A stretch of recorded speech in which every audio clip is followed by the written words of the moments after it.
our relationship with our Lord, which is submission to Allah subhanahu wa ta'ala. So we believe that Islam abrogates what went before it, our religion. And the Prophet ﷺ in Sahih Muslim, he said, a Jew and a Christian will not hear about this religion and die not believing in it, except that they're ashab an-nar. And that's a sound hadith.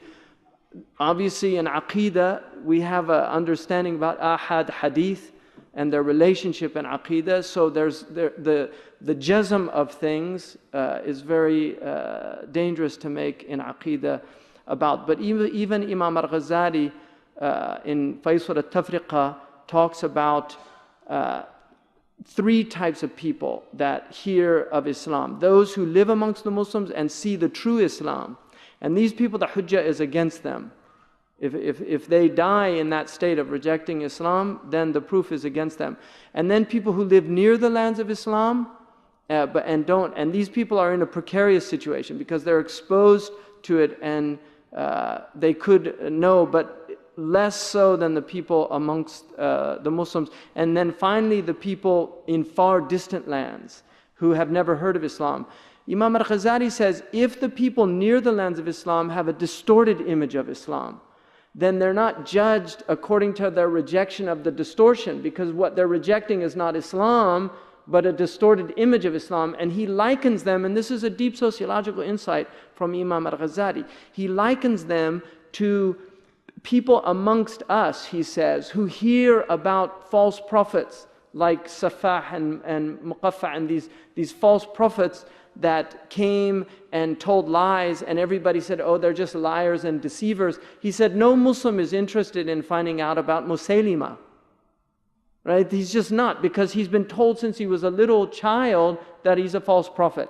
And he said, well, this is also true of people, Christians and Jews and others. So he's recognizing the filters of a society. These are sociological filters that are important, and they're very hard to penetrate.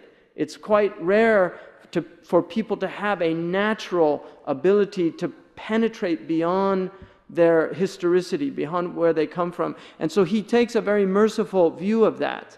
But it's still, we believe that Islam abrogates, and that the true path and the last and final path is Islam.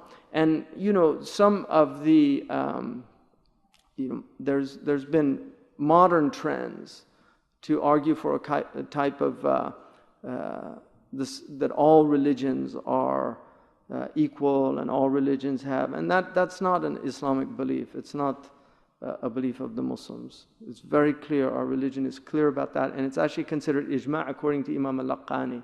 So this is the mujma' of our community, is that previous dispensations, although Islam recognizes truth in them, and this is an important distinction, it also recognizes that there are good people among them, and this is important also.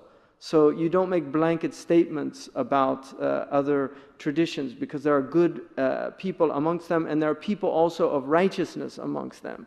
There are people that are attempting to live according to their truths, and so you will find righteous Christians that are practicing charity and practicing mercy and taking care of the widow and the orphan and doing these good deeds and believing in the last day and believing in Allah subhanahu wa ta'ala. And so really the Muslims shouldn't look at contempt at other peoples that are outside of our faith, because Islam is looking with the eye of mercy, really, to look at people with mercy. The Prophet ﷺ did not look at people with contempt. So that's very important. So